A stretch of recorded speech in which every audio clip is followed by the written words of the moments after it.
Okay, hey, All right. we're live. Uh, live, and Elliot joining oh, us. here's Elliot. It looks like I lost Richard. We did lose Richard. Where'd he Oh, go? here he comes. There we go. There Hey we are. guys. There we All go. right. All right. Richard looks, or Elliot looks Elliot, confused. you frozen?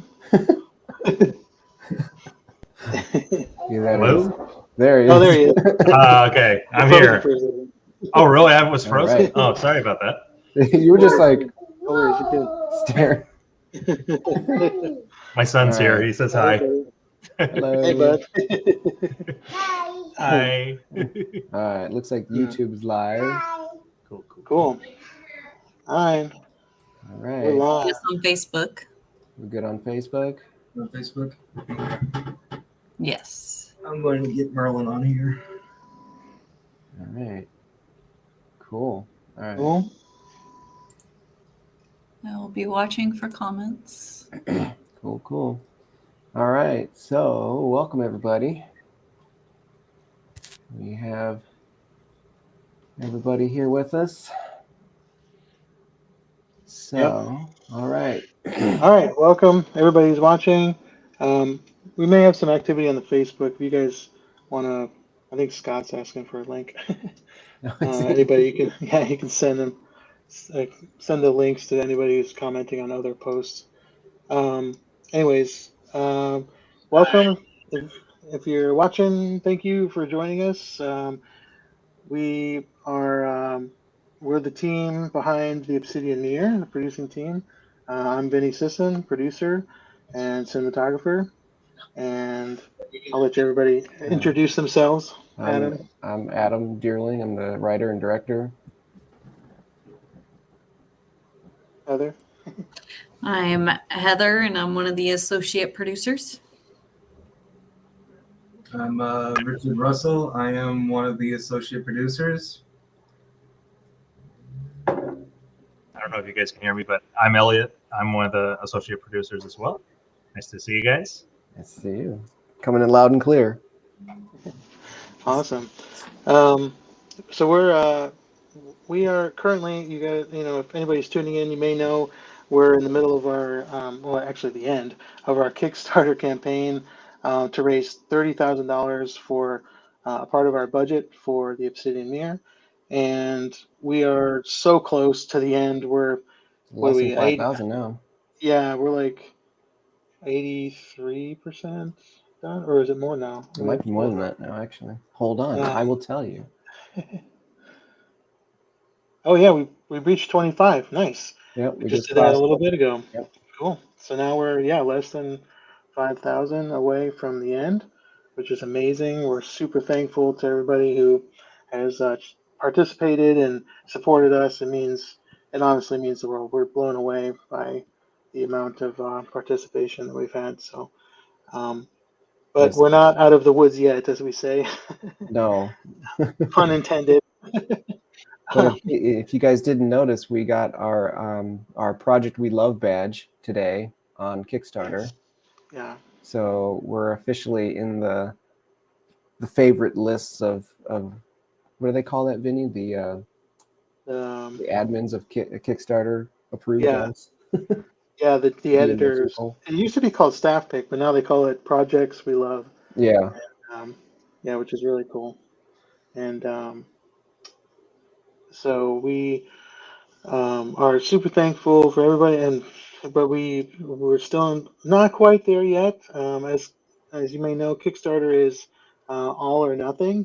So we have to raise all of the goal, which is 30,000, before we're like, oh, now it's showing hours, 50 hours to go, which is Friday, Friday at 11 o'clock, I believe.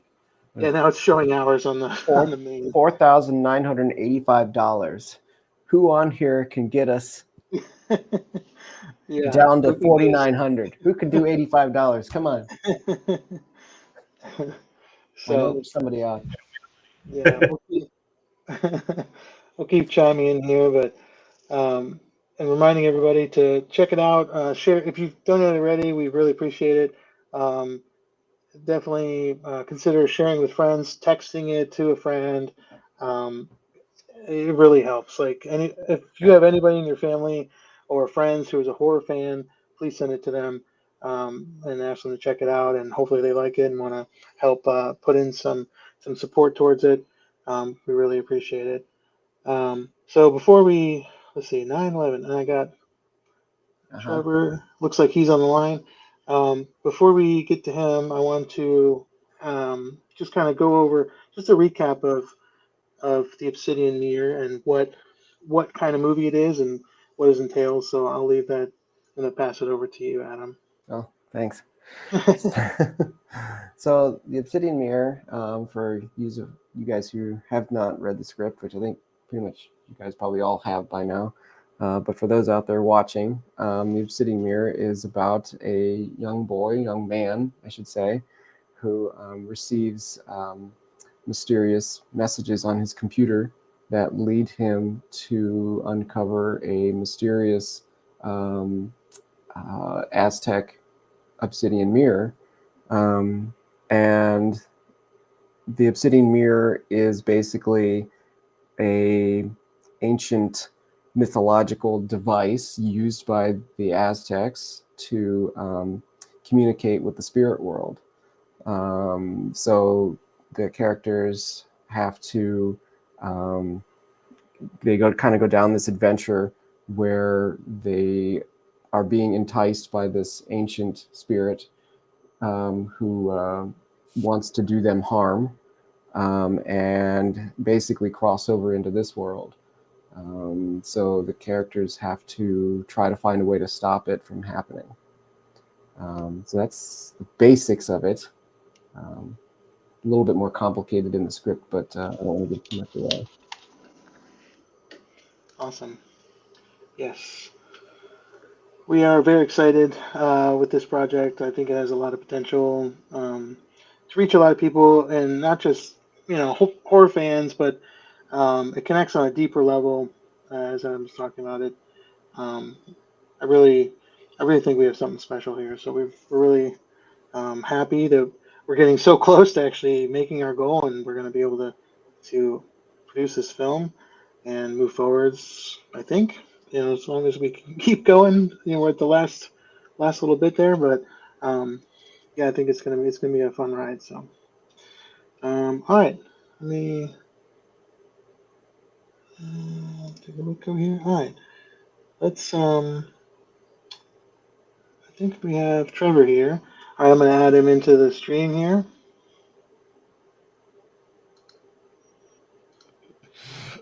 I see Elliot already laughing. Hello, everybody. Trevor. What's up? How are you? I'm great. How you guys doing? Wonderful. Very good.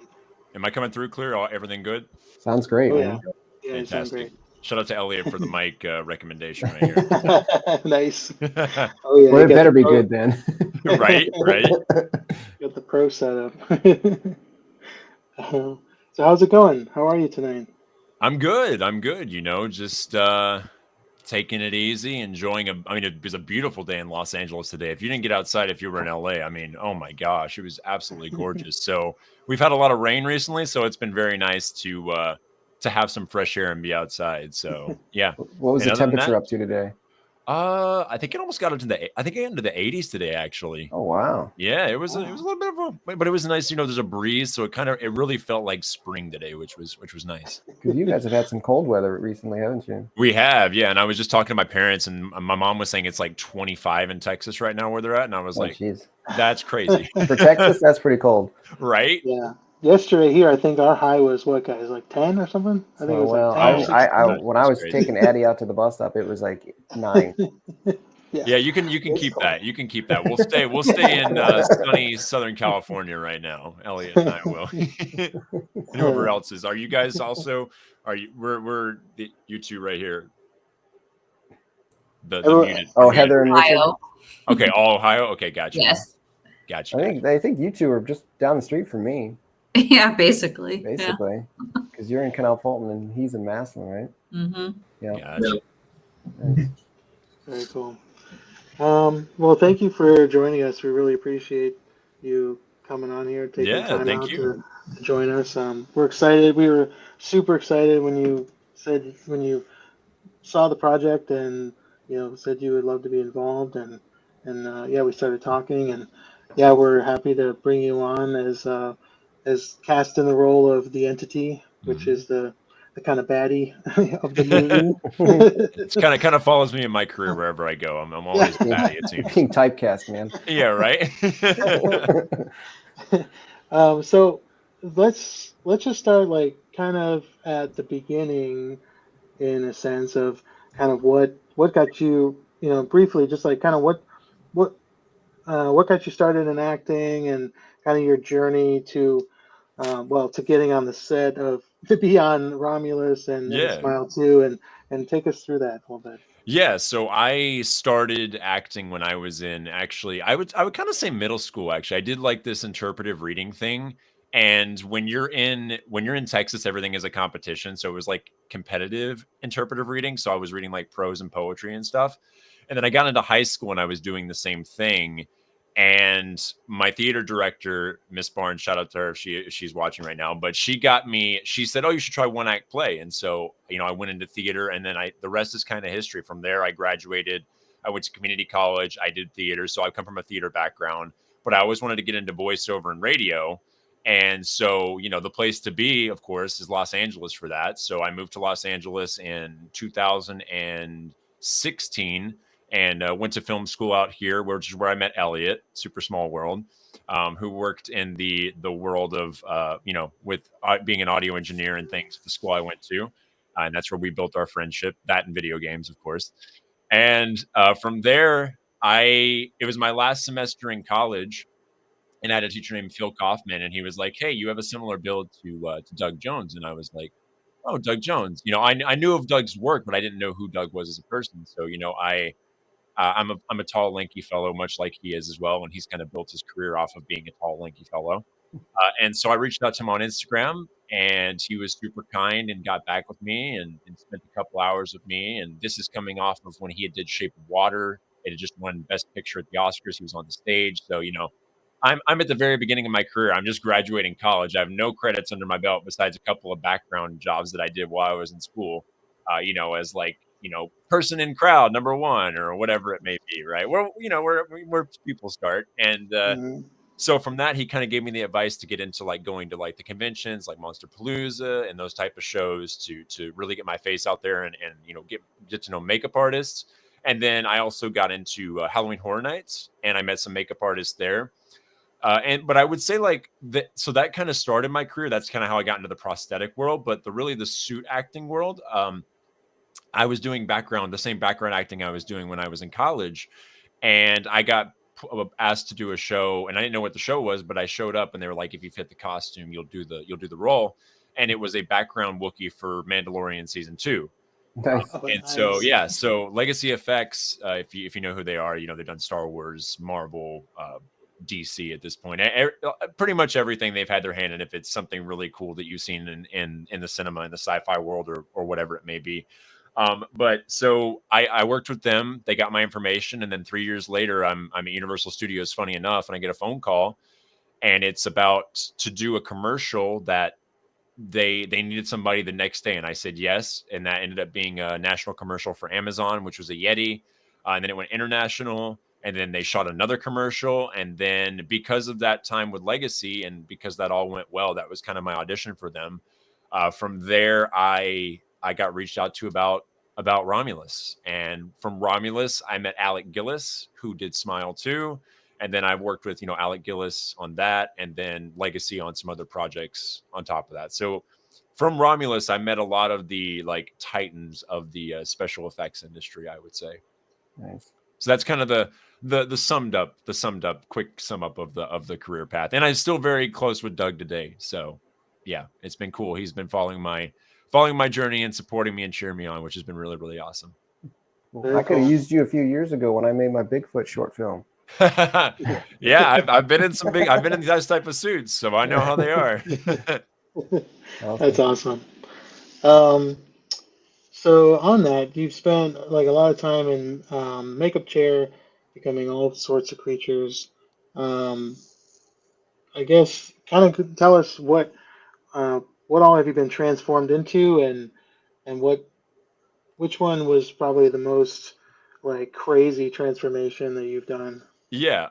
So the first ever like big makeup I did a makeup for a music video, but it was pretty simple. It was just some horns on my head and like a almost like a blank face type mask is what it was. But it was like a spirit demon for an artist. But these hands you see behind me that are hanging out here, these very bright pink and green hands, they are yeah, there you go. Now you get a nice view of them. They're a little souvenir. But I Nice. was turned into like a punk rock dog for Monsterpalooza one year by a makeup artist named Gabby Gonzalez, and she turned me into this like crazy. It was almost like a Who type. It kind of looked like a Who type character, but a super long, elongated snout and like big old horns on top of my head, and like a big green mane with like a bunch of, and then like those big hands and all that. So that was my first like real, I'd say, prosthetic makeup. I've done a commercial for The Walking Dead, so I've been put in some of those, classic zombie makeups. I've had head to toe makeup for some stuff working with Romulus. The most recent project I just did was a full head to toe body makeup as well, which as it comes out, I could talk more about it, but that was a pretty intense. That was probably about a 3.5 hour makeup total.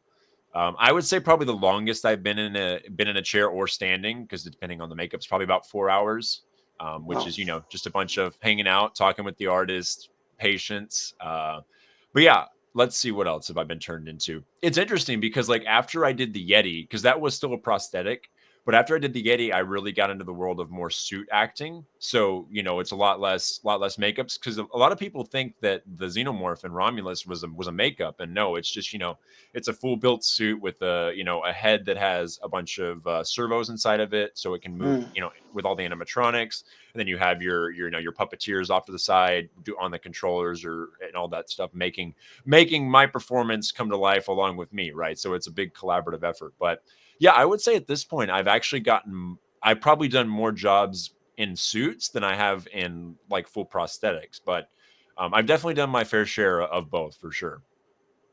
Nice. Awesome. Yeah, it's the work that, yeah, I mean, I've watched Romulus like not too long ago. Oh, right after it came out, kind of when it came out on streaming, I think is when I Mhm. watched it. Can't really get out to the movies as much as I want to these days, but um, and Smile 2, and yeah, um, actually with Smile 2, I didn't really know how it was done. That Yeah. end piece, I won't give anything away for anyone that hasn't seen the movie, but yeah, once I looked it up, I was like, wow, that's crazy how you Yeah, guys many did people that. were surprised that that was practical, because when you see it, Yeah, you think, "Oh, that's CGI." That's visual right. effects. And yes, Yeah, there are visual effects that play into that, but yeah. but for the most part, that's a full suit that was built by Alec Gillis and his team over at Wow. Studio Gillis, and yeah, we made a big monster. Yeah, yeah. You had another a partner performer in that suit, right? Yeah, Is that so right? it was Naomi Scott's stunt double was behind Okay. me, and they basically like green screened her upper body and then put the suit on, and then had the other part attached to her. So when they Mm, go into post, they can just get rid of the yeah. top part of her and make it all one big. But I will tell you that I remember when they interviewed me on the set, they were asking. I was like, it's kind of like one of those like horse costumes, but it's like a Yeah. nightmare version, because you Right. have two people, but Yeah. it's terrifying. And oh, it was super heavy too. Like when you Oh added that yeah. middle piece that was like I forget what they called it, some type of meat they called it, but when you hook that on and then you added all that extra weight plus all the weight that I was already holding, plus being in Wow. like looking down position the whole time, and it was probably the heaviest thing I've worn by far, easily. Mm, yeah, it looked like it. Wow. Um, Tell me a little bit about like um, what it's like, or what kind of techniques do you find that work, like performing in those? Because like a big suit like that, like that's Yeah. very cumbersome. Mhm. Um, what do you kind of like? What do you do to really bring life to those Yeah, it's suits? interesting. Somebody asked me this question recently as well. It's I think it kind of depends on the character first and foremost, right? Like for example, like with Alien Romulus, you have the Xenomorph.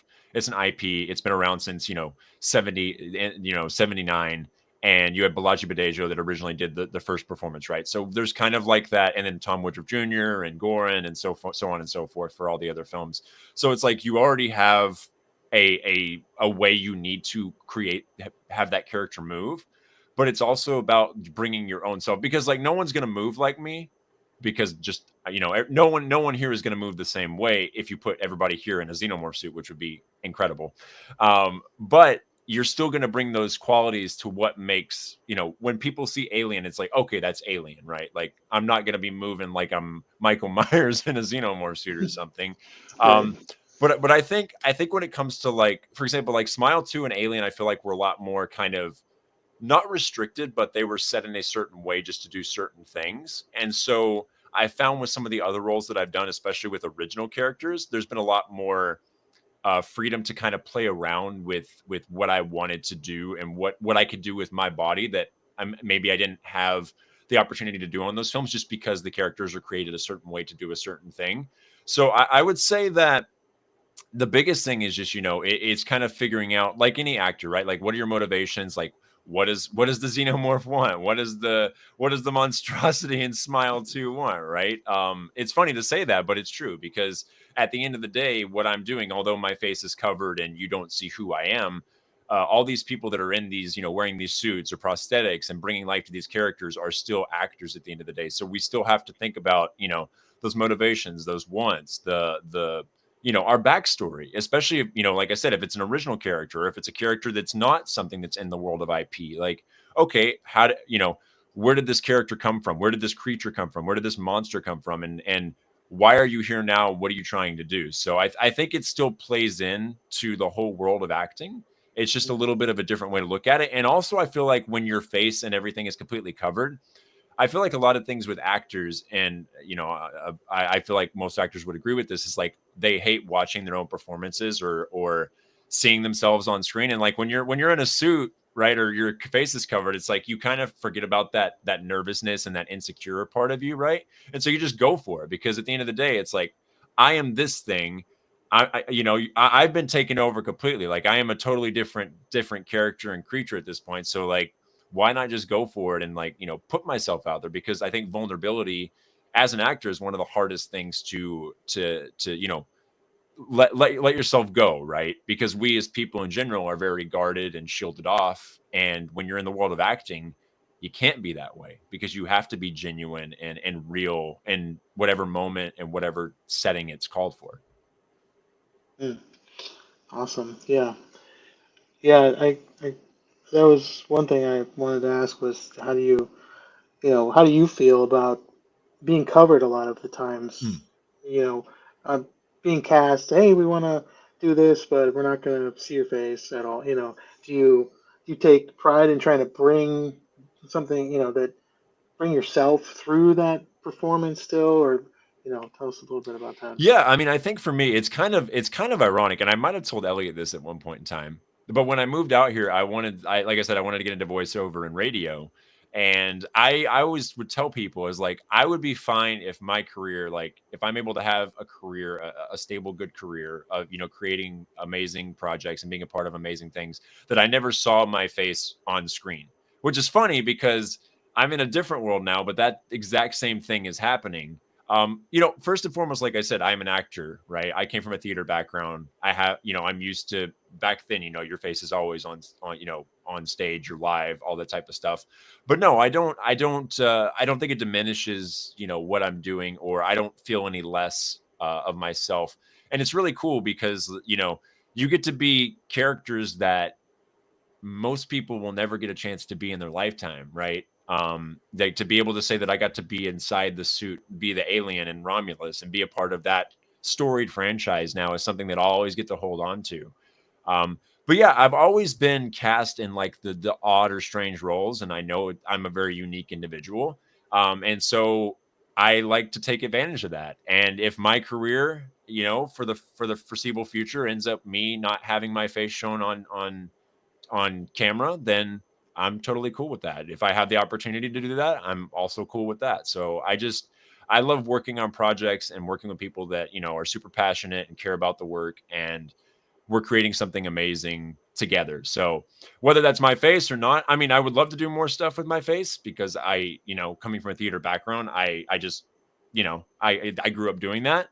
But you know, I'm not opposed to being being the xenomorph, you know, for for the next foreseeable future if I got the chance to do that either. So Yeah, You for know what's sure. really cool about that? I bet you there's more people that have landed on the moon than has been played a xenomorph. that's actually, yeah, that's probably true. I could count And on my that's pretty hands. damn cool. I could probably count on my hands the amount of people that have When been you in that think suit. about it like that. You Yeah, know? it's cool. It's an honor. Like That's a it's pretty still, special thing. it's surreal. Yeah, it's still surreal to you know, think about that I'm a part of that franchise. But yeah, for me it was, you know, I got to do it, and it was amazing, and I'm so thankful, and yeah, I'm just ready to keep working. Very cool. Very cool. Um, Tell us about like being like, especially more like the makeup heavy stuff you've done. What is that like? Because I've always think I see actors and they say, you know, whatever movie it is, you know, something with heavy makeup, you know, oh, so and so has to sit there for 7 hours a day in makeup and blah. And I just think, oh my God, how could you? How do you like? How Is do there you any do it? hours left in the day? Yeah. Yeah, I mean, I And think, what's That's that full. like? And what do you do to help pass the time? And tell us about that experience of yeah, I sitting mean, in that first chair. off, the nice thing about whenever you're in your makeup and you're on a set, overtime is always a part of your equation. So that's always nice. Right. I shout out to overtime. Yeah, right. But no, I think for me, I find it just very relaxing. You know, I've been very fortunate to work with a lot of artists that I've worked with more than once at this point in my life. So, you know, it's just catching up, talking. I've never found it restrictive or claustrophobic or annoying, because I know at the same time, like, you know, I am a canvas for these artists to do their work, and you know, we're working in collaboration together to make things happen, right? So yeah, I don't know, I kind of just freeze. It's really interesting. I just like, I'll just kind of freeze in place and kind of just not really think about that I'm in a, you know, in a chair or standing up or in a live cast or any of that stuff. I kind of just, it's not like I go into like a meditation or anything. I just kind of freeze, and you know, I sit there for what needs to be done by the artist, and you know, I talk to them when if I'm able to, if I don't have anything like restricting my face, and you know, and visit, because I love to hear, I love to talk to people in general. That I think that's why, you know, I really wanted to get into radio originally and be on air because of those types of things. But I love to hear people's stories and like where they came from and how they got into what they're doing. And yeah, like I said, I've made a lot of really good friends in the makeup world, and I've worked with a lot of people that are incredible, and I've got to work with the same people again. So yeah, I guess for me, the simple answer is it doesn't, I don't know. I don't mind it. I'm a very like, I don't want to say chill person, but I feel like I'm a very chill person when it comes to those Yeah, type of things. So I just kind of hang out, that's awesome. because at the end of the Yeah, day, you know, that I'm getting turned into something really cool, right? So it's like I need to give the artists their time and respect that they deserve for yeah, what they're trying to right. do to me, and then the end results are super cool, right? I mean, you know, the nice thing about suits is they're super quick to put on, but they may not be the most like comfortable, right? Prosthetics are typically like put right on you, right? So you know, the Mm. xenomorph suit, 20 minutes to put on, not a crazy amount of time. A Yeah, prosthetic, you know, the Offspring prosthetic from that film, probably about 4 hours, right? So, you mm, know, there's balances, but yeah, I mean, I don't know. Yeah, I think it doesn't affect me. I don't know. I don't mind it. I don't mind. The first time I ever wore contacts in my life was for a job. I never put contacts in my life, and I had like sclera lenses, which are like lenses that basically cover your full eyeball. oh And wow. that was for the Yeti. That was the first time I'd ever tried contacts in my life. Hmm. So I guess, you know, and I made it through a live cast. So my Yeah, thought was like, if I can make it through a live cast, then I think I can survive yeah, anything. yeah. That that's where they cover you and Yep. do the cast of your face. Yep. Yeah, that's like my nightmare. Yeah. Very Yeah. I've claustrophobic. heard stories, and I've been told stories about people getting broken out just because, you know, it's, you know, something that, I mean, in reality, you know, you're closed off from the world. You have your Yeah, nose to breathe, and that's it. So, yeah, but again, I've been put in now heads and things animatronically that I can't see or talk, because, you know, the character has to be fully seen in the front. So it's like that prepared me for that, because, and right. then you get a really cool, you know, you with the help of all the people that are working on the side, doing all the animatronics and controlling and bringing things to life, it's like you get a really, really cool character. So yeah, I think that's my long short answer to that. Yeah. No, yeah, that's awesome. Yeah, absolutely. Yeah, you answered a couple of different questions I had, so that's good. Um, and this is kind of the last one I have, and we'll kind of turn it over to the group here. Yep. But uh, the I have a question about if you got to take home and keep one of the suits or that you've had a chance to work with, which one and why? Alien. It has to be the xenomorph. I mean, I don't think I need I mean, like the why I think is just because of like what it is, right? Yeah, Like right. I've been asked by many, many people, did you get to keep the suit? And I'm like, no, that belongs to Disney and 20th Century Fox. So Yeah. They probably, I would that's a love to. significant investment, I'm sure. Yeah, but no, I don't think I'll be getting that suit anytime soon. But yeah, I would definitely pick. Even if, like, let's say I couldn't have the suit, like if I could just have the head, or like a smaller head, even the stunt head we use, like any of those, I would take any of those. So yeah. Did they only make one, or did they have multiples, or how did that work? For the heads. Yeah. Yeah. So there was 3 heads total. There was a head that when I first come out of the cocoon on the wall. Okay. Yeah. That was like kind of bloody because I'm just being born. Yeah. There was the hero head, and then there was another head that didn't get used as much. That was a little bit more of a special head, and then there was the stunt head, which was basically the scan of the Xeno head that they used for the film with a like fighter pilot helmet, and it's strapped like a classic like fighter pilot helmet underneath. So Oh wow. we used that when we were like lining up shots, or like they needed like reaction shots. I'll tell a really, really super quick story. But the first time that I was on set, Isabella, it was at the end of the hallway, and like no one had seen the Xenos yet. So they brought me on set and they put like the fighter pilot helmet on me, and they like zipped it up or whatever. And they played like the sound effect because they wanted like a genuine reaction from Isabella, because this is the first time she's seeing like the xenomorph, right? So what they had me do is start at the end of the hallway with just like, a full gray suit on, that head. So I'm sure to most people I looked absolutely ridiculous. But then they had me like, when Fede said go, I took off like full speed running down the hallway and like landed right in front of her, and then just like, stood there looking down at her with the head, and they played like the sound effects to get like her genuine reaction to like, so that shot when she's turning back, when she's turning the key in Romulus, I don't know if they used the exact shot, but that's kind of where that reaction shot came from. So, and we did a few of those, which was really fun, that, Fede really wanted to have the actors react to physical things, whether that was me, the animatronic, the Bunraku, whatever it may be. So yeah, a little fun, quick story on the side. Yeah, very cool. Yeah. Awesome. Yeah, guys, our group here, producer group, do you guys have any questions you wanted to ask Trevor? I'm waiting for Elliot to ask me a question. What is your favorite color? No, I'm just kidding. Oh, blue and black. Thank you. No, I would say, what really drew you to this project? Okay. Good question. Yeah, I mean, I would say, well, the first thing that drew me to the project was Elliot, because him and I are friends, and I knew that he was, producing on this project, and I saw it, and I kind of like, I'd only seen the art for the Kickstarter, and I was like, oh, that looks like there's like some type of maybe like creature or monster or something. And I remember we were like gaming one night. I was like, hey, if they're looking for anybody, like if they wanted to go practical with that creature, reach out, let them know. But I think the thing that once I had like clicked on the Kickstarter and looked at it, I think the thing that really like drew me to it is like the whole like 80s, 70s, 80s vibe, that classic, not to, if we're talking like current things like Stranger Things, it gives me that Goonies type feel. And it's funny because I was just shooting a film last year in Astoria where the Goonies was shot. So, cool. for this kind of be like the next thing is like, it's pretty cool how things work. But I would say, that really drew me to it. And then like actually reading the script and knowing the underlying meaning behind why it was made, I think was really important, because I think it tells a really beautiful and like genuine story about, loss and how we deal with those type of things, as well as other things that we deal with as human beings too. So Very good. Well, we're happy you like it. And Yeah. glad to have you on. Yeah. Any other questions, guys?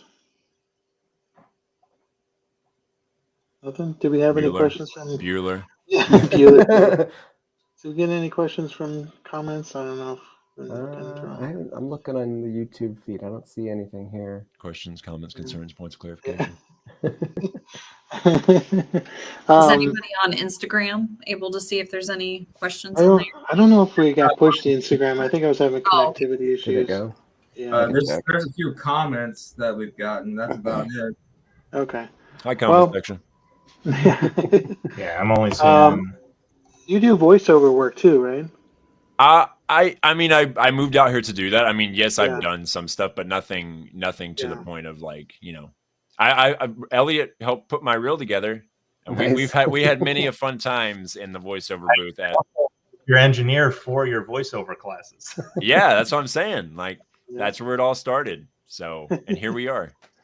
Did they use your voice for any of these characters you've done? So actually, funny enough, this will tie right in, but I'm in a film that comes out. It's premiering this weekend. It's Slam Dance here in LA called Portal to Hell, and I did a character in it called Chip. And originally, I did the lines and the character, which was fun because I kind of got to. I rarely get to talk in my characters, so I got to do the lines. And then they had Richard Kind come in and voice over my character. So not me talking, but to have Richard Kind be the voice of my character is really, really cool.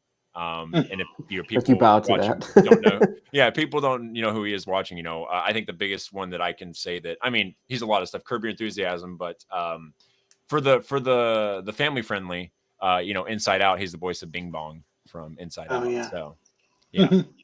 But yeah, that was that's super cool. But I would still love to do more voiceover stuff.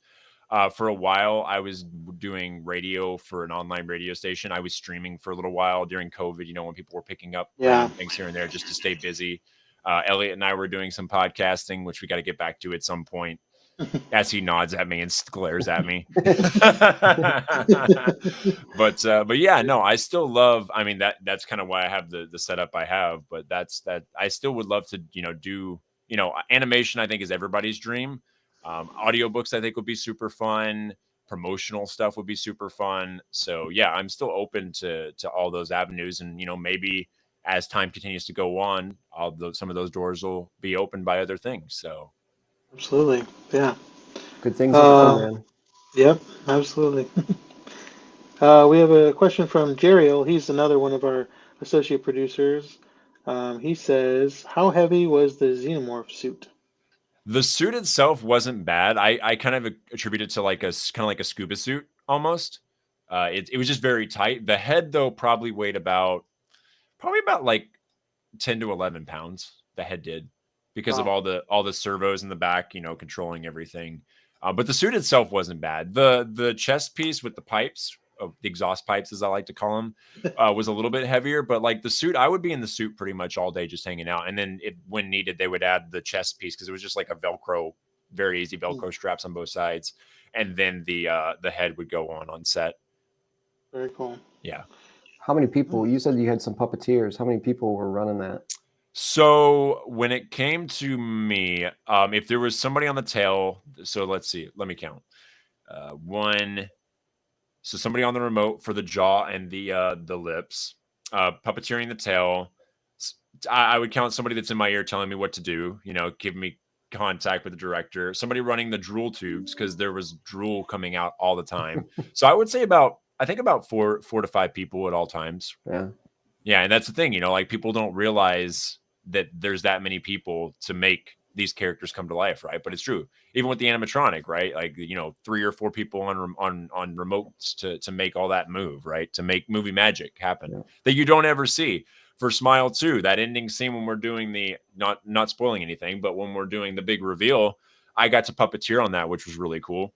Nice. And it was, let's see, 1, 2, 3, 4, 5, 6 of us to make that little scene happen. Wow. So yeah, but again, that once the film comes out, green screen, we disappear and you get movie magic. So, but yeah, I gained, I think with like what Smile 2 gave me too, on top of just being a really fun project and working with a great director and team, it gave me a really big appreciation for like what puppeteers do. because they do so much to make, you know, that a lot of people don't even realize when they see the final product that, oh, there was, you know, an army of people basically making this happen to get the shot that you see when you go and watch it in the cinema. So, or the That's movie cool. theater, That's however you cool. want to call it. So, yeah. It's kind of like I remember seeing the behind the scenes for ET, and they've got, you know, they'll have the puppet, you know, on the set, and all the kid actors around it, and then like what you don't see in the frame of the film is like the 10 guys all around the room, with little controls and stuff, like controlling and rods to move nuance, his arms, you know, and you've got guys who, you know, whose job is to dilate and move the eyes, you know, and the lips, and you know, the head, and all these different, it's crazy, it's insane. Yeah, same with the Rook puppet in Romulus as well, right? You know, that's two people are doing his hands. You got somebody down below moving around. You got somebody moving his head. So it's like, yeah, it takes a whole big group of people to make movie magic, and it's really cool to get to see, like I said, and gain a bigger appreciation for how much work they put in. Yeah, it's like a metaphor for like the whole filmmaking process. Yeah, you know, all the different Impractical always all the looks different people that are involved behind the scenes that you don't see, making Yeah. everything happen. That's why I always stay now for, you know, when I'm sure a lot of people can agree with this, but when I was younger, you know, you go see a movie, credits start rolling, you see the cast, and then you leave, right? Unless there's like an after credit scene, right? But now every movie I go to, I sit and watch the whole credits, because it's like there are so many people that work on a film to make it happen, to get it in that theater. So, you know, they deserve that extra 5 to 10 minutes of you sitting there to see their name on the screen. So That's right.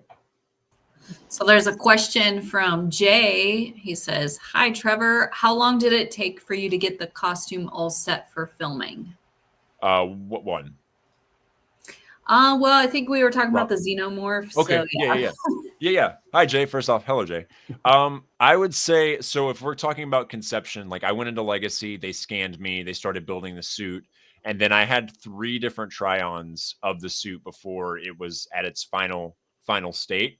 And Fede came in and, you know, saw things and gave notes and things like that. So, you know, it took a couple months for the whole build process. And then, like I said, once we were on set, 20-minute process. I had some incredible people that helped me get dressed. You know, it was a team of 3 people to get me in that suit, because it takes a lot of force to pull that up, just because it's built to fit me like a glove, basically. So to get that all the way up to turn me into the alien, there was a lot of power needed. But I was, like I said, I was very, very fortunate to work with some amazing people that took care of me, not just, you know, getting me in the suit, but also making sure I wasn't, you know, overheating, making sure I could drink if I needed to, or maybe get a snack if I could. And on the rare occasion I could, you know, snack inside the suit. I'm sure there's some fun photos that some people have of, you know, the xenomorph getting fed on set and things like that. But yeah, it took, I would say, the whole process a couple months, but like once the suit was created, it was like a 20-minute process to get in and out. Dare I ask what the bathroom process was like? So they did give me a zipper, but the issue with that, and this is a photo I need to get. I think the second unit DP has this, Pedro, but so I'll break down the full suit so you can get an idea of how difficult this was. So most of the time I was wearing a flight harness, and if you've ever worn a stunt harness or anything, or you've done any type of bungee jumping, whatever it may be, anything with stunts, they're very, very tight. So they don't want you to move around, right? So that goes on first. And then I put on basically the shorts and like long sleeve t-shirt as the arms. Then the scuba suit, which is the full body, goes over the top of that. So by that point, you know, the restrictions are very, very prevalent. But they did, like I said, they made me a little zipper like you have on your pants off to the side. And so it took, you know, it's a bunch of finagling. But one of the funniest moments is I had to go to the bathroom one time. And my tail was still attached. So it literally took it was like a parade of people taking me to the bathroom. And then somebody took a photo of me like standing there. And then like outside of the stall is somebody with my tail holding it while I'm inside the bathroom. Nice. So yeah, That's so yeah, but I was able to use the bathroom. It just was it was a journey. It was a journey. Thank you for that anecdote. Yeah, no problem, no problem. Hey, people want to know. Hey, shout out to them for making that, because sometimes you don't. Sometimes you get a suit and you don't have that, and you just you don't go until wrap. Because the thing is, like, let's say you're glued in, and it's like, okay, well, if you're glued in, they have to unglue you, and then you have to take it off, and it's like, well, that's a whole extra amount of time that adds on to production's schedule, and productions don't like to add extra time if they don't have to. No. So yeah, sometimes you just go with it, and you get to wrap, and you have to really go to the bathroom. First thing you do. Yep, exactly. Sacrifices, I guess, right? Hey, for the good of the process, right? It's only a temporary thing. Film lasts forever. Pain is only temporary, right? That's right. Someone said that once. I'm sure many of people in the film industry have said that. Yeah. Anyone else? Any other questions? Oh, go ahead. I was going to answer. Yeah, go ahead. What are you most looking forward to coming to Ohio and working with this team? I mean, I think just the fact that I can see how passionate you all are about the project, right? I think for me, it's really cool to me that I've have opportunities now because of Alien to do other projects and be a part of things. And I think for me, it's like I said, I love the story. I love the setting. I love the way you're playing to shoot the film, seeing some of the boards with like Alien on it, and the way the cinematography was done with that. Also, Ohio's great. I haven't been there in a good while. So that would be really cool just to spend some time up there. But yeah, I think for me, it's just the passion and excitement that all of you have is really exciting me, because, after reading the script, I'm also excited to see, who ends up like who's going to be the, who are the characters, like who's the cast. I like seeing the whole process and seeing it all built together. So to be one of the first people attached to it is a really, really cool thing. And I'm just excited to see, as it continues to build, where it all goes and what's in store. So I think that's for me the most exciting thing. Very cool. Yes. Yeah, it's going to be a journey. Just getting started. That's right. Just getting started. Yeah. Yeah. So I'll just chime in and say the next steps here, once we get funded, and just go over to the Kickstarter, Yes. help us out. Give us money. Everybody go over Give there. us money. Please, I'll make a sad face. $4,985 left. Come on, open your pockets. We'd be like one of those old school phone drives. That's what I felt like when I first started doing this. Who's it going to be? Wait a minute. I got a call coming in. You got a call. Answer it. It's Ed McMahon. Yeah, I have to figure out how to cut the commercial. I could have played the video, but if you haven't seen the video on the Kickstarter, I recommend going there. I have got some comments I didn't even think about, but some people thought that was the scene at the beginning of the video was actually like a scene from the movie, and I have to say, no, it's just like more of a mood, like teaser about like, and kind of convey the mood. No, Adam is not the main star in the movie. I'm not in it. Breaking news.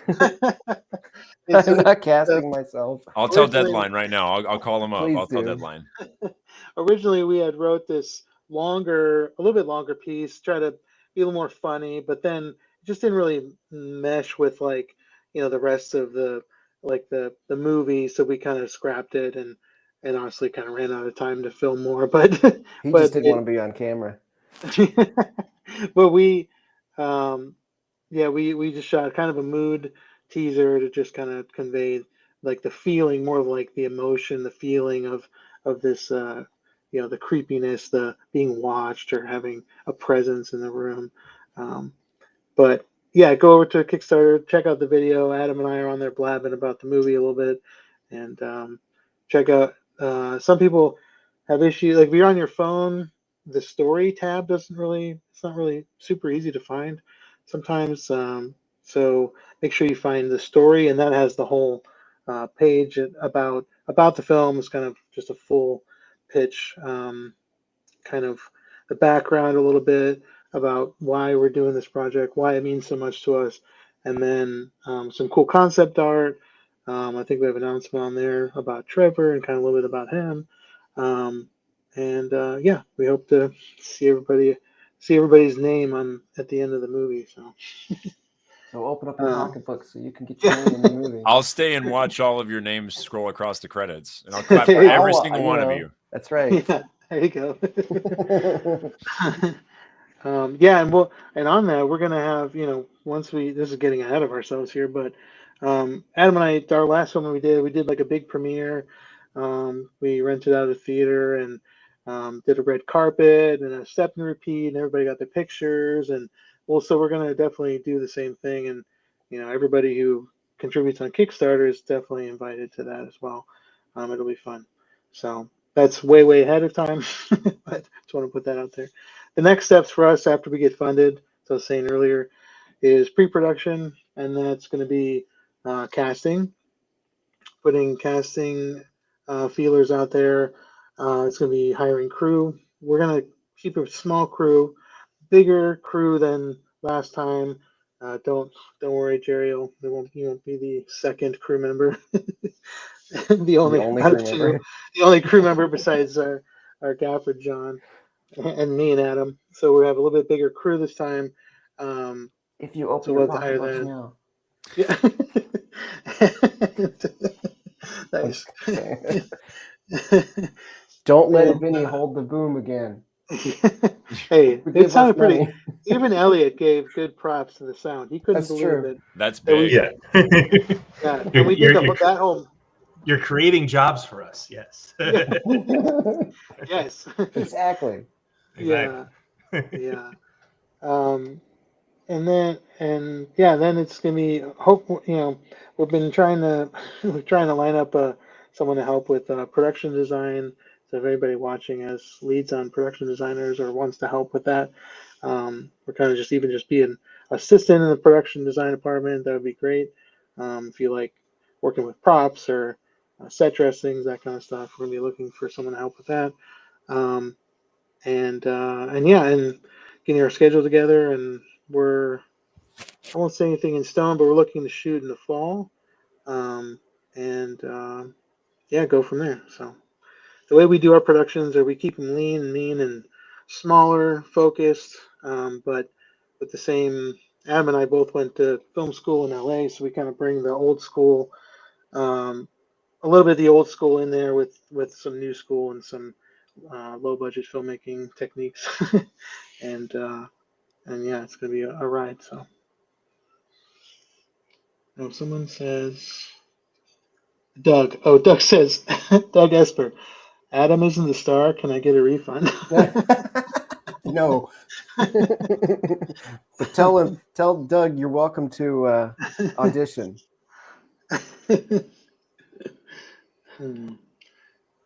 All right. Anybody have any other questions for Trevor?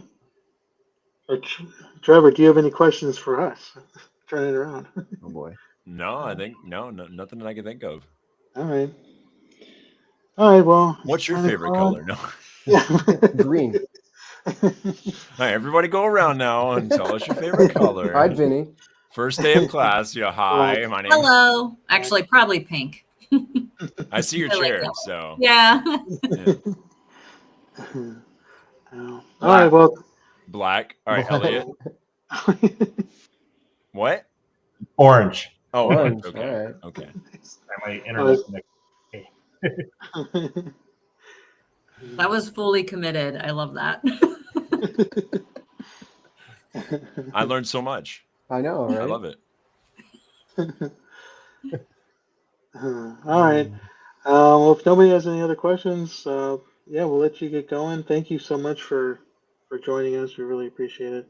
Of course, yeah. Thank you for the opportunity. I'm looking forward to it. And go to the Kickstarter, everybody. Go check it out. Yes. That's right. Thanks so much, man. Yeah, of course. All right. All right, y'all thank you later, so much. everybody. All right, we'll Take talk care. soon. You. Yeah, nice to meet you as well. Bye now. Bye. All right. Oh, Trevor has left the building. all right. Yep. And then it's just us here. Anybody still watching? Thank you for tuning in for Trevor. And if you guys have any other questions for him, we'll pass it along. um, right now, yeah, if you haven't already, please check out our Kickstarter. Um, and yeah, I don't know if you guys want to.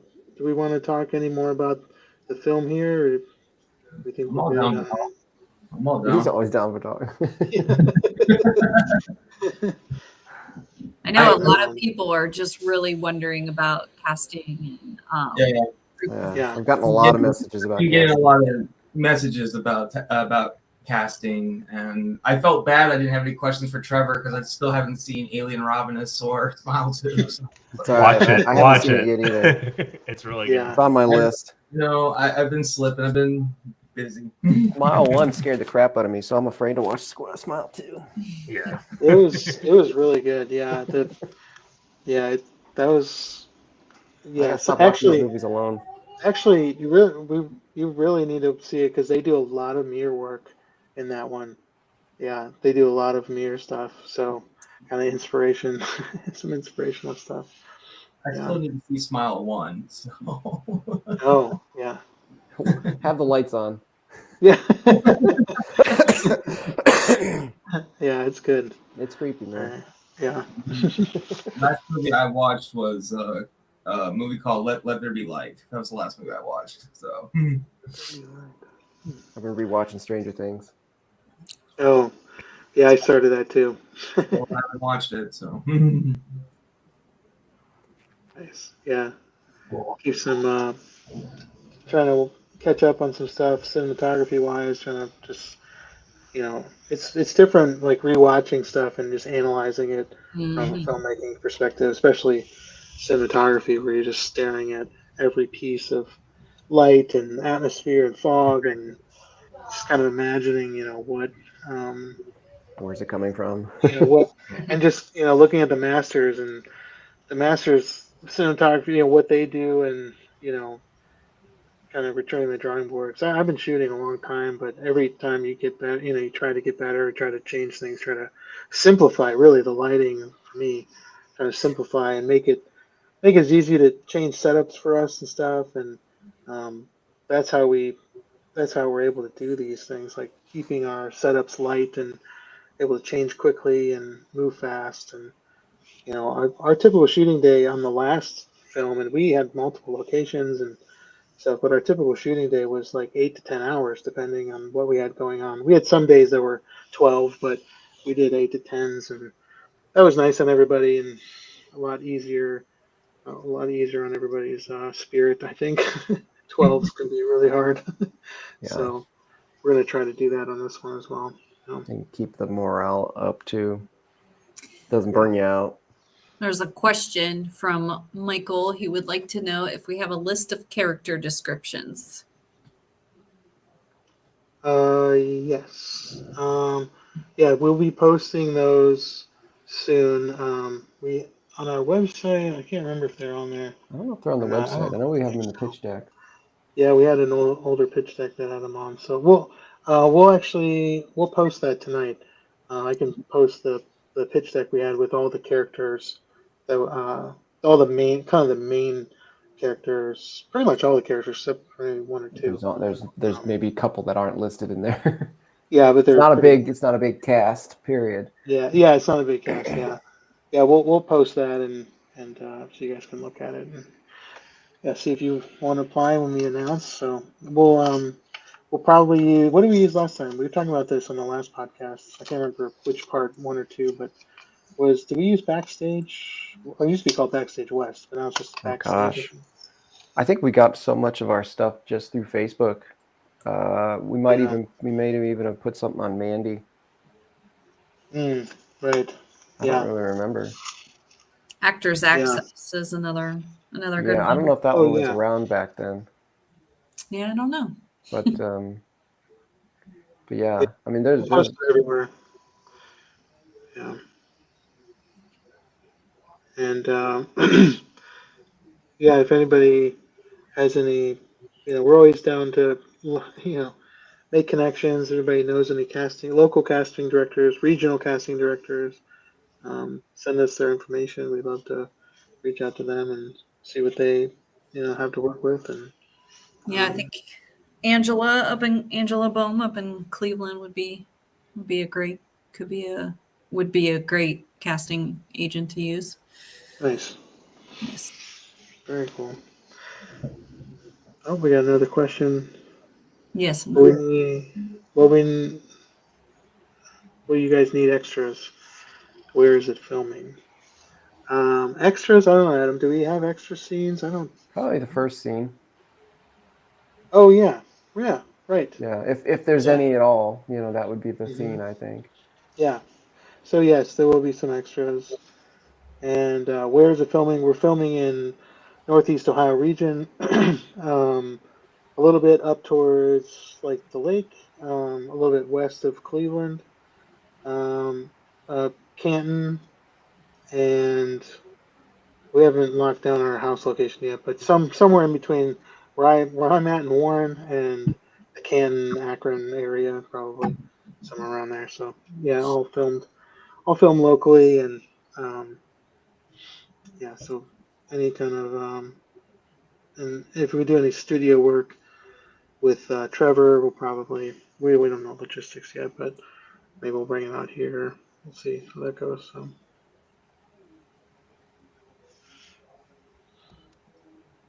Cool. cool. Any All right. other questions out there? Yeah. How many people are watching this? Anybody? Looking at the feed. Five. There Bring are on the questions. six 7. people now. Bring on the questions, comments, concerns, whatever Ask you us questions while you have us. Right. We're right Yeah. here. Yeah, I'll start rambling. That you don't want Yeah. that. Yeah, we'll do a last call. It's when are you shooting? So When are you shooting and for how many days? We're shooting in the fall, probably September. Days. We still have to do our final schedule, but we're based on script and stuff, and locations and size of scope and all that. We're estimating between 15 to 20. But yeah, we have to do our final stuff. So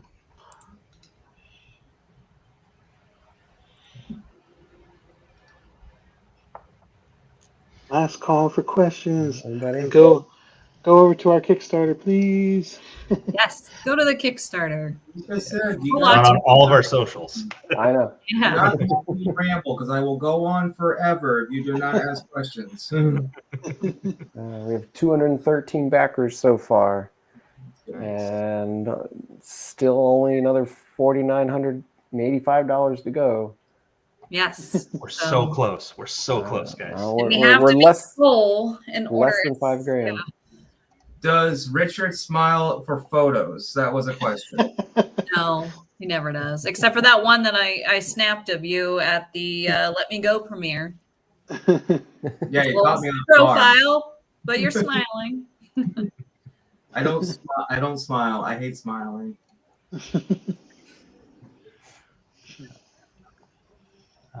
I can't believe that was an actual question. I think we're reaching the bottom of the barrel here, guys.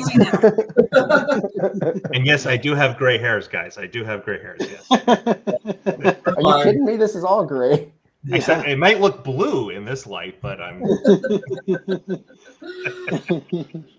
But This is what happens when you work in the film industry and have children. Yeah. Heather, stop lying. I just saw what you wrote. You do smile.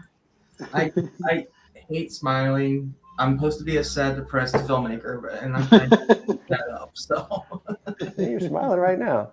yeah, I know. I'm around good people, so that's why I'm smiling. There you go. That's good. Yeah, on that we're humbled, and we have a lot of love for you guys coming on the project, and it feels like a team now. You know, Adam and I are so used to just being the two of us working on stuff. It's been nice to, have some other people around to to vent to Share talk the about, load. share the load, to share ideas, especially for this Kickstarter campaign. Um, everybody has uh, put in a lot of time and effort into sharing it, and we anybody who's watching who knows these guys here, thank you so much for putting up with it and supporting us, and uh, and and please keep sharing, keep sharing, keep sharing. In only 49 hours listening to us Yeah. ask for money. Yeah, 49 hours left. So look at it that way. There's only Yeah. 49 hours left I to always give us money and to have to listen to us, and then you won't hear from us for a while. I always say, like, nothing is better than having a good team. And if you have good people on your team, you try to keep them. I've made the mistake of losing team members, but, don't want to go sentimental. Sorry. I want to say hi to Trevor's mom. She's watching. Hi, Trevor's mom. Hey, Trevor's mom. I think his dad was on too. I think Jeremy and Angela were both on. Yeah. Oh, okay. Yeah. Shout out to Trevor's parents. Yeah. Hi, Trevor's parents. And my parents are. If my parents are on, shout out to them too. Yeah, I don't know. I don't know if they are. But Yeah. Hi, everyone's parents who. Yeah. it's cool. All right. Very cool. We got a comment from earlier today. It was from Austin Healy Bozer. He said, Richard is the GOAT. God bless you guys' success and your endeavors for film. Oh, thank you. I haven't, that's the first time I've heard from him for a long time. I went to high school with that kid. Very cool. Yeah, I've had a lot of support from people I went to school with in high school and even middle school, and it's been awesome to kind of reconnect. You message them, and you hate the circumstances. That you're, at first like, hey, haven't talked to you in a while. I need some money, Right. but it's for a good cause for this project. But everybody's been very accepting, and a lot of them knew that I've been doing this since I was 10. So I did a lot of films in high school, and a lot of them helped out on actually for those films were made back in the day. So I've been very humbled that I've had so many people come out and support us. So thank you guys. Yeah, thank you everyone for sharing the Kickstarter and pledging to it. It's really awesome. Yes. But we still need more. Oh wait. Come on, share it around more. I'm gonna keep saying it. Go door to door in your neighborhood, and Come on, I'm not getting off here until someone donates something. We need that 214th backer. Come on, I know you're out there. I could be one of those televangelists. We still need what? Two co-executives? Is that what we need? Yeah, 2 co-producers. That'd be great. Or one executive, I'll take that. I know he's out. He or she's out there somewhere. Any filmmakers or even actors watching, we do have a VIP experience, which is going to be pretty cool. You get to come on set. We'll kind of treat you like you're above the line. Producers come on, sit in the chair. We'll even have you direct a couple takes from some scenes of that day. You can eat lunch with us, pick our brains, observe our production meeting that we have always every lunch, kind of where we're at, what we need to do. It's always kind of a shovel food in your face, and Adam and I are just talking like, yep, going down our list, check. Okay, yeah, let's do that next, move there. So it can be interesting. Usually not too hectic at lunch. Sometimes it is though, when you're like, we'll feed you well. Yeah, we'll feed you well. Yeah, we'll always have good food on set. You always got to have good food.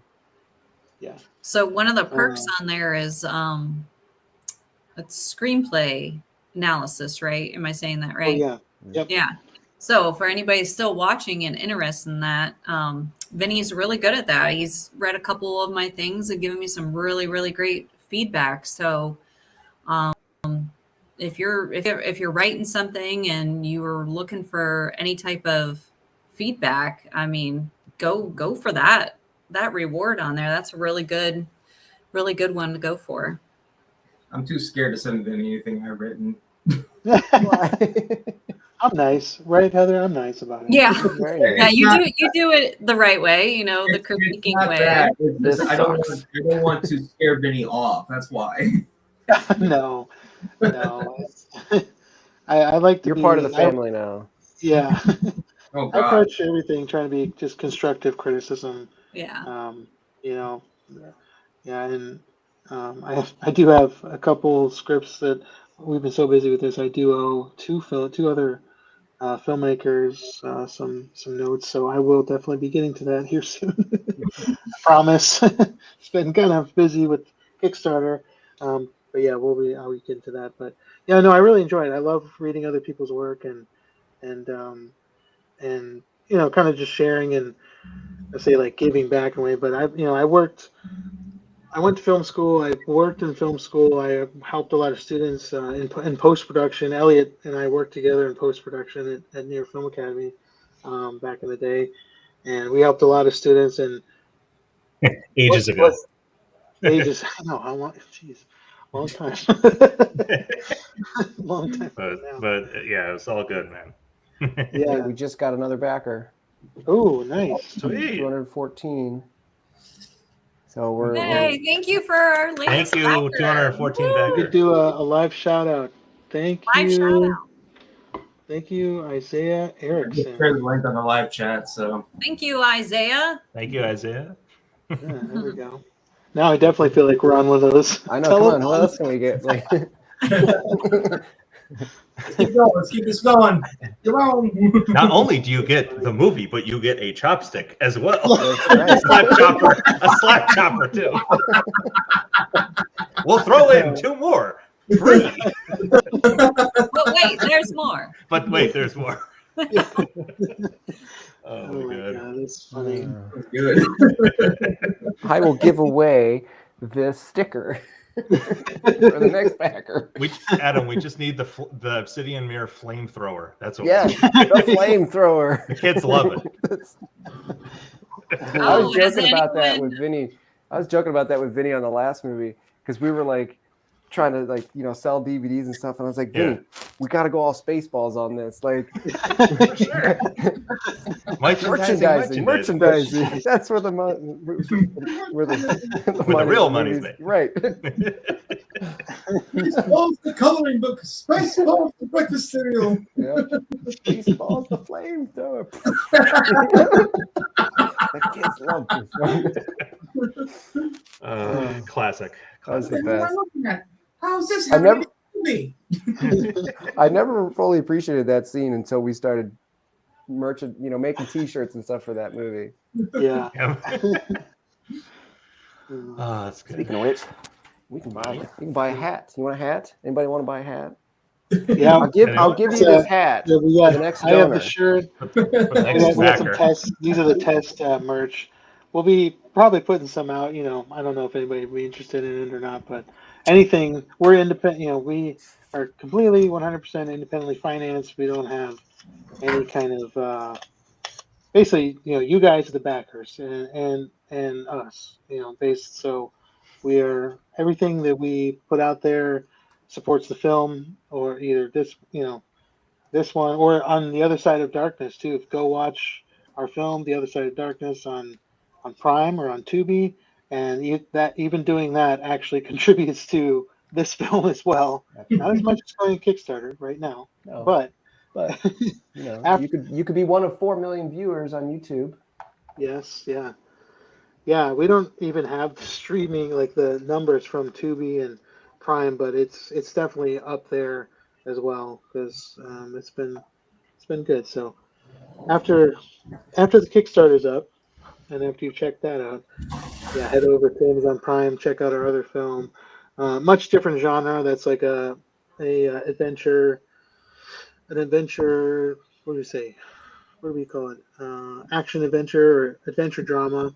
Adventure drama, I'd say. Adventure drama, but definitely has a much larger scope Oh yeah. than this project as far as locations. Hey, there you go. He's got the disc right there. Is it the limited signed edition? It's not even signed. Comes with a little brochure. Nice. You got the 2-disc edition. Yep, sure did. Oh, cool. I think I got this right when you guys were getting ready to sell out, so I had to grab mine quick. Nice. Oh, nice. There's Very still good. some copies available if anybody wants them. And the money goes towards this next movie. So Yeah. we Yeah, got actually, some, yeah. we got those. We got some soundtracks, and I got a few 4Ks left. There you go. Yeah. I will sign them. It's not worth much, but I will do it. Yeah, So where's that on? Go ahead, Heather. Oh, I was just gonna say that's like great for people to know that your other film, Other Side of Darkness, just on YouTube alone has, would you say 4 million views? 4 million. Yeah, over Mhm. over And then 4 that's million. not including, it's also on Tubi, Prime, and your DVDs. So Well, I mean, we can thank YouTube for allowing us to make this next movie too. Yeah. 'Cause, Yeah, YouTube, Tubi, and Amazon Prime. don't ever think that YouTube isn't a serious place to distribute your film, because so is it legit. just distributed on your page, or are you on any other, like I know YouTube has some, there are channels that will stream your film. So are you on like certain channels with your film, or just on your channel? No, it's actually not on my channel, because the deal with our distributor, Indie Rights, they host it on theirs. Okay. Yeah. That's what And I was- they have a license agreement with another. I forget the name of it now. There's like another channel that's through a different company that streams movies for free on YouTube, and they have a license agreement with us that and there's another 400,000 on that one. But That's currently awesome. so like that was kind of crazy. Like we didn't think we'd get any more, but just because you think you've reached your limit on one channel doesn't mean there isn't another channel out there that has another audience, completely different audience, that hasn't seen it, which was the case here. So that was cool. Yeah. And You mentioned Indie Rights? I did, yeah. Mm-hmm. Okay, sorry, I was replying to a comment. No, and Indie Rights, They've been great. they were able to get us on Amazon Prime, which you can be on Amazon, but not necessarily Amazon Prime. Prime's something like you have to check all these boxes and perform a certain amount of views and reviews and all this stuff to your film in order to be considered for it. And once we hit Prime, our viewership went way up, which was great to see. Yeah, they've been great. Yeah, any indie filmmakers watching and looking for distributors, Indie Rights has been awesome. They have a very straightforward model, and terms and stuff like that, and there's no hidden. There's a lot of predatory distributors out there who have all these fees, basically, and all this like hidden expenses where you don't even start seeing any return until all these, recoupable expenses, Yeah. and they'll just start writing in all kinds of stuff, Yeah. and you won't see a dime. If any distributor comes after you and asks for money, walk away. Yeah. We had a couple, and they're like, sure, we love the film. To get you started, we'll need $10,000, and and then their terms were kind of crap, and then 30 years. yeah. We'd have the film for 30. Well, we're going to have the film for 30 years and give you X amount off of this and that. I'm like, oh, okay, sure. And you want 10,000 is going to, and what does that cover? Oh, well, that's the fees for you know, converting it to the right ProRes formats and all this stuff. And I'm like, I can do that myself. I don't need to spend 10 grand on a post house to do it. Like, right. Yeah, and Indie Rights is very filmmaker oriented like that for us. Like they rely on you to do the marketing and that kind of stuff, and obviously getting your own coding and all that. But for us, we're able to do that kind of thing and get the deliverables, get the surround sound tracks, you know, get all that stuff together and put they it. basically gave us the specs and we delivered. Yeah. And for them, it was a very basic 3-year term and a good split with no other fees. We started seeing revenue within the first quarter, where most distributors, I should say distributors on our level who don't pay an upfront purchase price for the movie or for like a certain amount of time. Yeah, you're not going to see anything for years, and a lot of times, and some people I know have never seen anything from their films that they've had. They just picked a distributor because they sounded cool, and I've heard of that, and people have heard of that, and one comes to mind I won't say, but No, just because it's a known name does not mean they're legit, they're up and up. Yeah, Yeah. literally saw a post not long ago. The filmmaker took a picture of his revenue check from this one distributor company, and it was $0.00. wow. It's like, why would you? Which is impossible, because Yeah. even like any distributor, if they've got a YouTube channel, they're making money off of it. Yeah. Like, I don't care. Like, if you've only got 10,000 views, like, there's money there, even if it's only a couple of bucks. Yeah. Right. Yeah. Yeah, that's awful.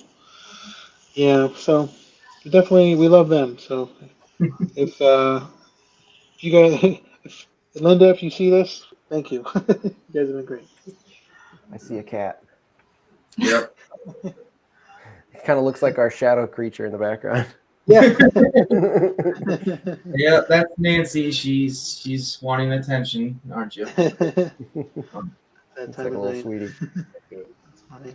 No, like I said, it's that time of the month for her, so she's really needy right now. So I used to have a black cat. His name was Salem.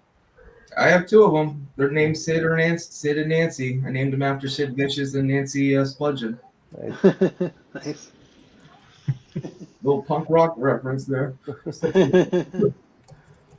Very cool.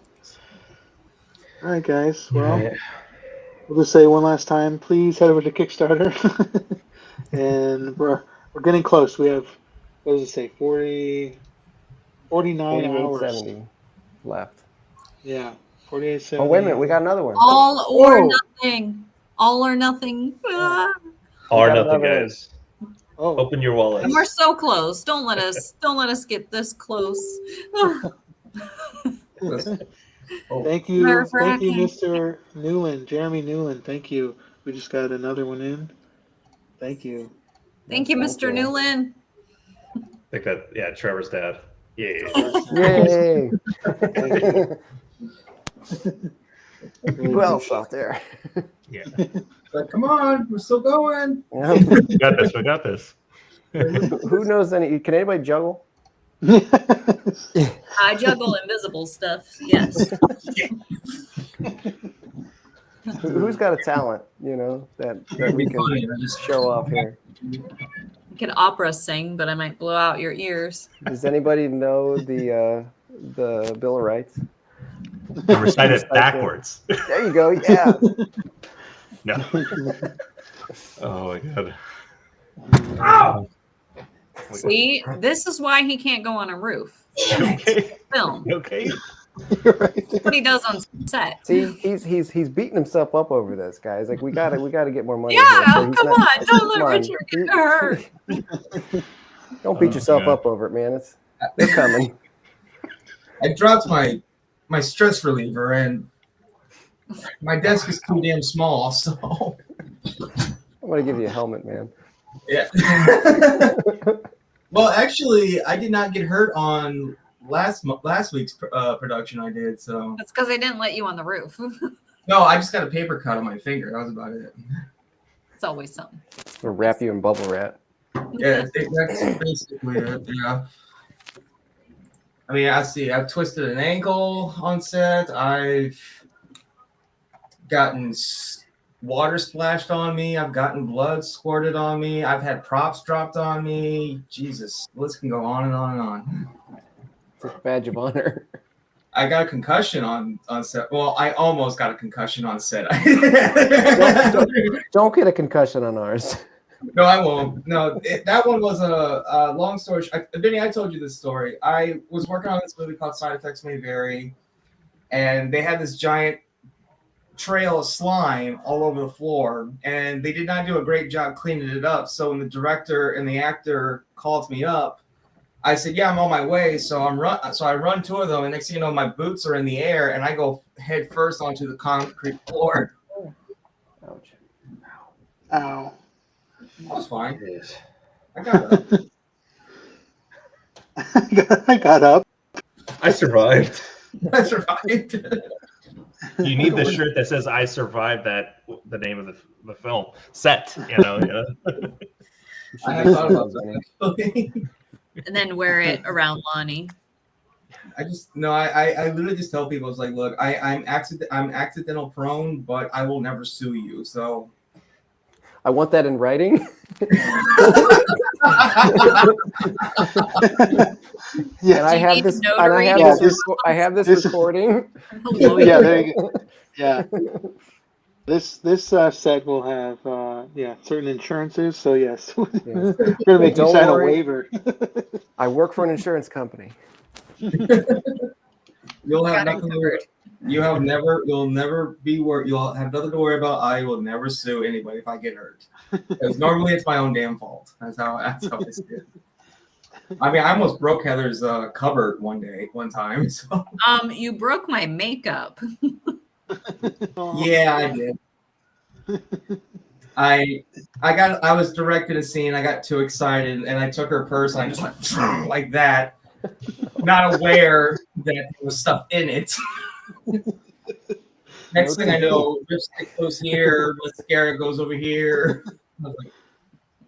I felt bad. I really did. I was like, Richard, I know how to slam a purse down. I Don't got- need to show me. know. But yes, he was excited. I get very excited on set. I really do. I can always tell you. You can always tell when I'm excited on set is when I have this. Because there's behind the scenes photos of this. I have like this weird grin on my face, and I look so creepy when I do it. And that's when But you can tell when I'm getting tired on set is when I just have this mean look on my face the entire time. That's me over here. I'm looking at the YouTube stream. Yeah, how's YouTube doing? 3 watchers.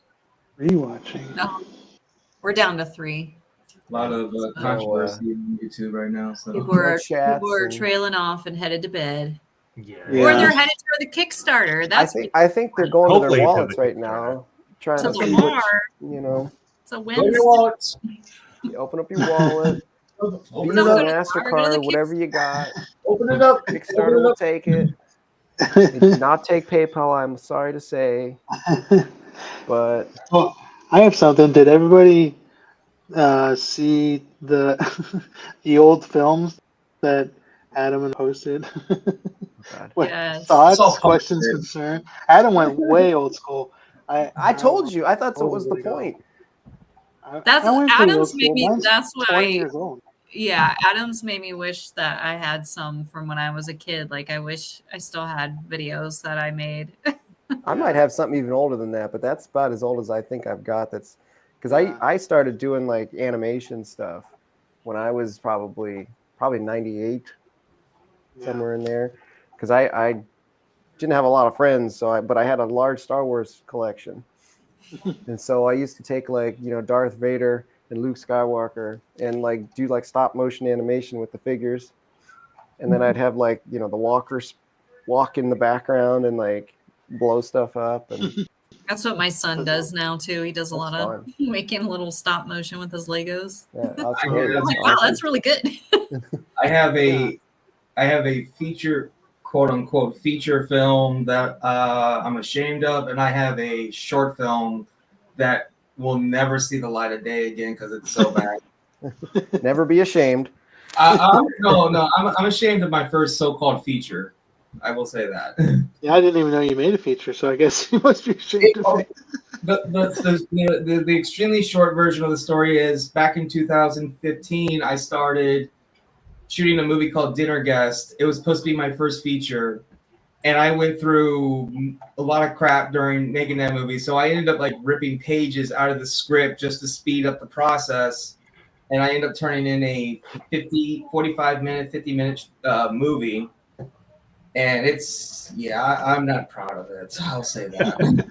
Well, that's all right. The first one that I made, that one that I showed you, like that 5-minute clip or whatever. So it was like the first week of like nice warm weather in March of 2000, and my buddies, we just went out and did this one afternoon. We're just gonna do this. We're gonna do this little fight scene, and then the next day we were like, let's do another one. So then we did like a part 2, So we ended up making, like, by the end of the week we had like a 45-minute collection of like shorts that all tied together. It was fun to do. I mean, it's silly. It's, looking back at it now, you look at it. Got to start somewhere. Cheesy and silly, but it was fun to do. One thing about Dinner Guest I really regretted was we had to reshoot there was a scene in the movie where there was a guy tied up to a chair and it was a torture scene. And we had to reshoot that twice. The first time we shot it, I felt so bad for the actor. Heather, you actually know who he is. Tyler. Tyler Fairby. And the basement that we were filming in flooded like really bad. Oh, wow. We still shot the movie. And mind you, we still had like electrical lights all over the place. So we could have got electrocuted. This is 20-year-old Richard not knowing what the heck he's doing. We reshot it again, and Tyler accidentally broke the chair. I actually got it on camera, like actors coming towards him. He starts freaking out, and all you hear is the leg of the chair like split in half. So he actually ran quick and duct taped it together. Finished shooting the scene. That's fine. Dude, you gotta do. Yeah, it's the number one rule, right? That's what you gotta do. Yep. All right, who's next out there? I know there's another one. Oh, someone said... We're not all in bed yet. Looks like we got another comment. Oh, Scott. Are you getting matching? Oh. Go ahead, Heather. Sorry. Scott would like to know, are you getting matching funding if you meet your goal? Yes, in a way. Our matching week that we had during Kickstarter, that's over. But the 30,000 is actually only a part of the budget for the movie. Adam and I have about the same amount that we're putting into it. So it's this movie requires a lot more. Let's put it that way.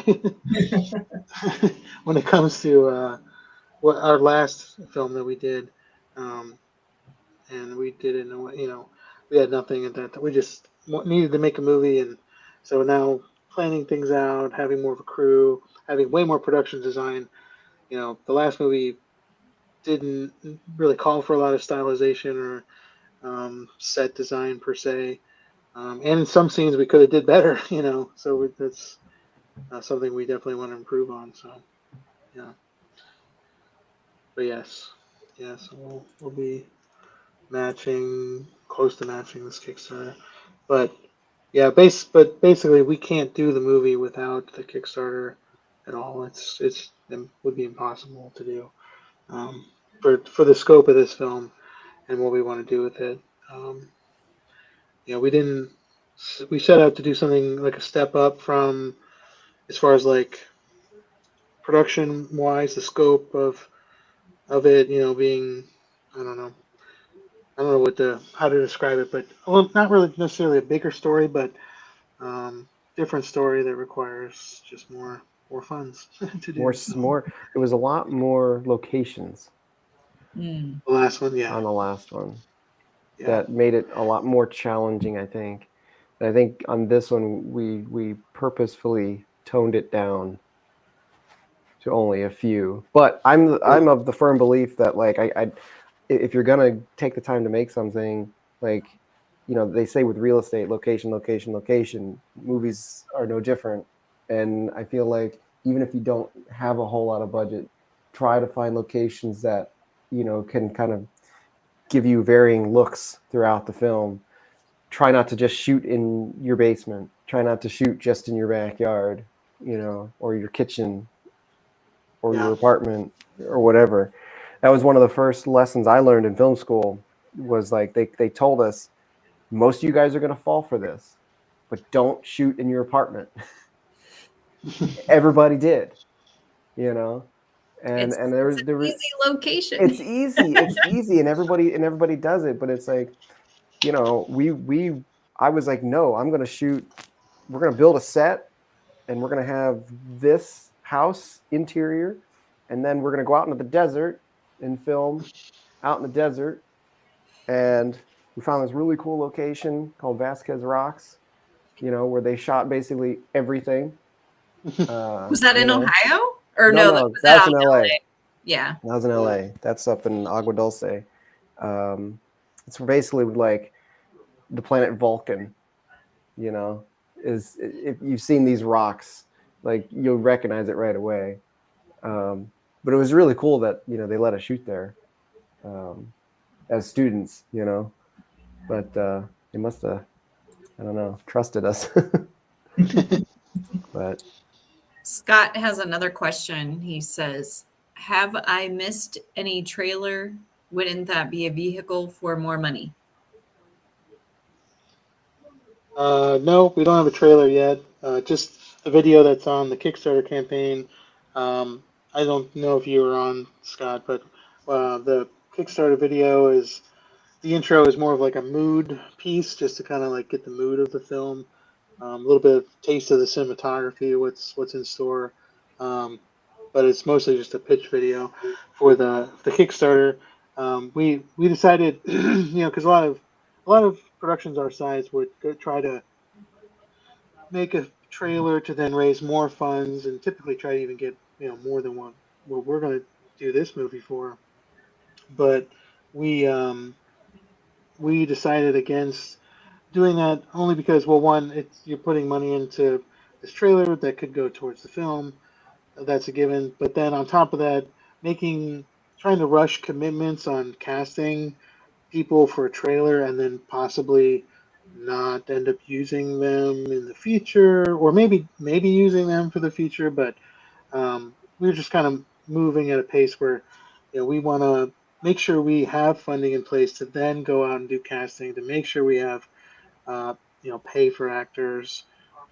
Basically, like, you know, not to get into too many specifics, but this Kickstarter money is mostly for production design, some specialty equipment, special effects, like the stuff you see on screen. So everyone's contribution is really helping to put that on screen, and the money that we've put together to accompany that is to help with, you know, production costs of having a crew, having cast, and, you know, people getting paid for their time.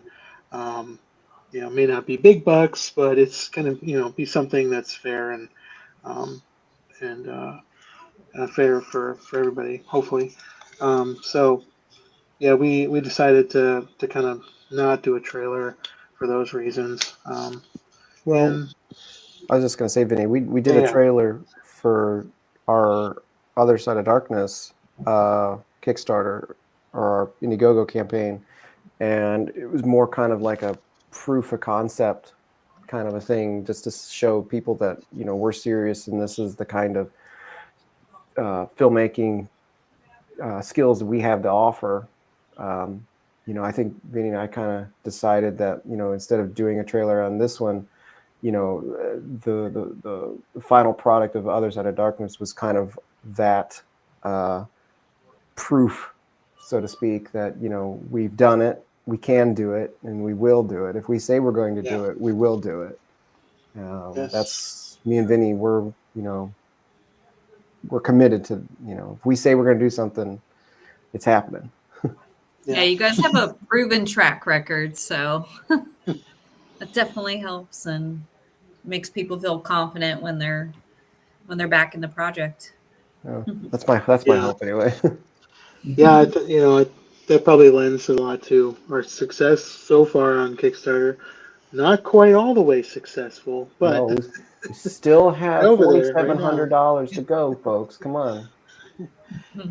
oh yeah, we've been blown away by the participation on Yeah. this, and yeah, like Adam said, and like you said, Heather, I think a lot of it has to do with that making that feature was like our calling card, and that's the passion we had for that for that one was because was kind of a part of that. We were like, we have to do this. I've been making films since I was a kid. We all have, but like then I was working in LA and working and stuff gets away, life gets away. You just never get to like do the feature that you want to do or do work on produce a movie that will be a feature length movie that'll be up on streaming or on disc or whatever, and be like actually selling your movie. It's like the last movie was a complete new experience for us, and we kind of like took it in strides. Each step of the way. Took us a year to do post production. We did all the post production ourselves, except for hiring out some of the visual effects and the sound design that Elliot did on that one. Yeah. So yeah. It's a great project to be a part of. Yeah. Sound is important. Very. It's I like can't wait to start designing stuff for this one. Oh, it'll be more fun. Yeah. Yeah. Yeah. That was the thing. Like, when we were filming the other one, like Vinny and I, we were both very like adamant about like, the sound quality being captured on set to minimize as much in post as possible, because I like to get as much authentic capturing as possible. Even though we did ADR some of it, it wasn't near as much as I thought. that's Considering a lot of the scenes that were shot in an open air vehicle. Yeah. Well, a lot of the stuff, you guys got for production was just like very clean and just, good levels, and we could use a lot of that stuff and layer it with, our sound effects and backgrounds and such, and it really came together. So, yeah, thank you guys. Yeah, thank you. And we did all that with single system, one boom, no labs, which is crazy. I know all into camera. Every filmmaker and every sound person would tell that too. They're just like, I know they literally like fall out of their chairs. Like, I remember when I told you, you were like, wait, what? Like, I know he's like, maybe I'm busy. Maybe if I don't want to do this project anymore. Well, you guys have like just great locations too. That's the thing. Is like you guys really scouted your locations to like with that in mind, like the sound quality and stuff. So it's like that's smart. very, very important. Just don't film too close to the freeway. Yeah. That's true. But yeah, it's going to be exciting to see what we get for this new film, and just be able to create new soundscapes. No, I can't wait for the sound design on this one. This one's gonna be extra important. Yeah, the last film was just kind of like accentuating what's already there, and this is like ground up sound bed probably for a lot of scenes. So yeah, well, it's almost like a 180 from what we did before. Yeah, but in all truth, this is more of my origins anyway. This kind of a project, same. Doing more suspense horror kind of thing, creature feature, that sort of thing. Like Bigfoot, I'm all about it. Let's do it. Yeah. The film that I posted from 20 years ago now, that was my first experiment with like a horror film, and kind of like, or a psychological thriller horror, and I was 17 at the time, I think, but I recorded everything from the ground up on that movie, like re-recorded everything, like all the Foley, all the sound effect, all the ADR, like the whole thing, and put it all together. And that was like one of the first things I noticed. I'm like, man, this sound is like really good, even in the car scenes. I'm like, what?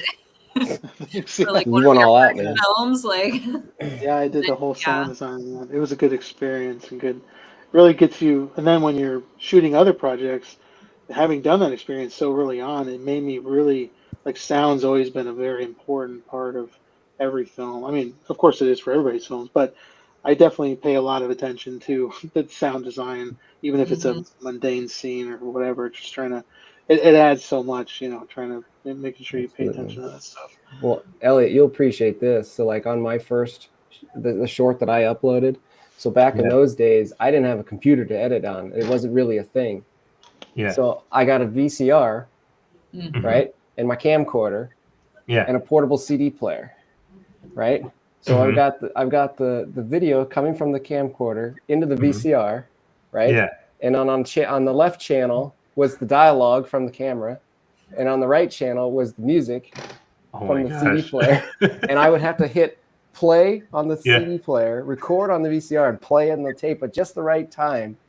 It's almost like ADAT tape, you know? You Yes, to get it all to, and that was like, I thought I was so cool, figuring that out. Like my buddies were like, "How'd you get the music on there?" Now it's like nobody gives a crap. It's just like, oh, I just drag and drop it on the thing, and Yeah. nobody will understand that pain. Well, like no one understands the tape, even like film, even like cutting actual Oh real yeah, film, oh yeah, yeah, 35 mil or even 16 mil. Well, I used to have to hit pause on the VCR, Right. fast forward on the tape to get over the Yep. scenes I didn't want, and then sync it up and then hit pause again, and then it would Got just that continue. analog. Exactly. Ah, Oh, it was great. And you can still see like, in the edits in the VHS tapes, Mhm. because you could see that slight pause, that jitter in between the cuts, and things didn't always match up where you wanted them. Sometimes it would like the character would already pass the screen. I'm like, oh crap, I missed it. Go back, gotta mark it down. Gotta go back.